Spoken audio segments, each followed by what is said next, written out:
नमस्कार, आपले स्वागत आहे दीपाली रेसिपीमध्ये। तर आपण आज करणार आहोत तो गावरान मठ्ठा। तर त्यासाठी आपण सामग्री घेतलेली आहे दही,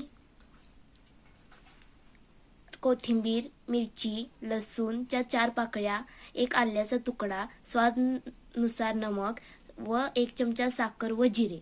तर आपण ह्याला मिक्सर मध्ये बारीक करून घेणार आहोत व 1 वाटी दही घेतलेला आहे।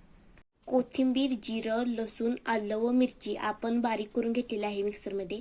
तुम्ही बघू शकता अशा प्रकारे सर्व बारीक करून घ्यायचे आहे। मिक्स करण्यासाठी आपण तांब्यात ओतून घेऊयात 1 वाटी दही, 1 ग्लास पाणी, मिक्सर मध्ये बारीक केलेला आपला सर्व मिरची मसाला,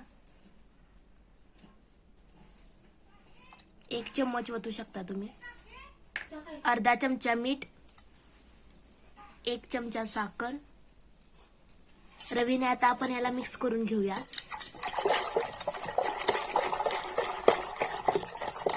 आपला मठ्ठा हलवून झालेला आहे, तर आपण टाकूया त्याच्यात कोथिंबीर